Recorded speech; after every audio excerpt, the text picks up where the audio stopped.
Uşaqlar, baxaq bu sözlərə. Testlərdə belə suallar salır ki, sizə aşağıdakı sözlərdən hansının kökü ilə yarandığı nitq hissəsi eynidir, yaxud da kökü ilə yarandığı nitq hissəsi fərqlidir. Gəlin baxaq görək kökü nə deməkdir, yarandığı nitq hissəsi nə deməkdir.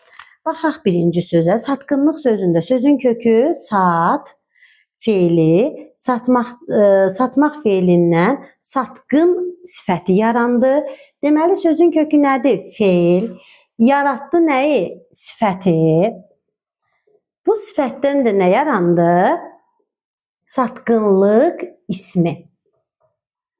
Deməli, bizdən soruşsa ki, sözün kökü ilə yarandığı nitq hissəsi eynidirmi? Gəlin, baxaq görək, eynidirmi? Sözün kökü feil, yaratdığı nitq hissəsi nədir?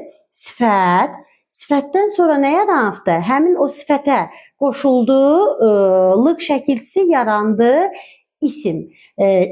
Satqınlıq ismini yaratdı. Satqınlıq ismini, indi bizdən təzədən belə bir sual soruşa bilər ki, satqınlıq ismi hansı nitq hissəsindən yaranıbdır?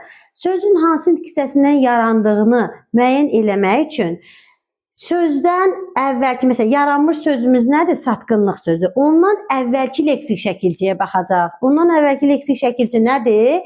Qın şəkilçisi. Deməli, satqınlıq ismi satqın sifətindən yaranıbdır. Sözün kökü ilə yarandığı nitq hissəsi eynidirmi? Xeyr. Sözün kökü feil idi, yarandığı nitq hissəsi sifətdir. Gələk baxaq indi ikinci nümunəyə. Döyüşkəndə döyməkdən döyüşmək. Üç şəkilçisi bilirsiniz ki, həm feillərdən isim düzəldir, həm də ki, feillərdən feil düzəldir. İndi biz burada bunu isim götürəcəyik, yoxsa feil götürəcəyik? Əlbəttə ki, feil götürəcəyik. Hardan bilirik? Kən şəkilçisi feillərə qoşulan şəkilçidir. Feillərdən sifət düzəldir. Sürüşkən, döyüşkən. Burada deməli, kən şəkilçisi feildən sifət düzəldirsə, bizim üç şəkilçimiz burada feildən feil düzəldən şəkilçisi. Deməli, sözün kökü nə oldu? Feil oldu. Feildən yarandı, təzədən birdən də feil. Döyüşkən sifəti də yarandı, yenə feildən, bu da oldu sifət. Baxaq indi. İkinci nümunəmizdə sözün kökü ilə yarandığı nitq hissəsi eynidir, feildir. Birinci nümunəmizdə isə sözün kökü ilə yarandığı nitq hissəsi fərqlidir.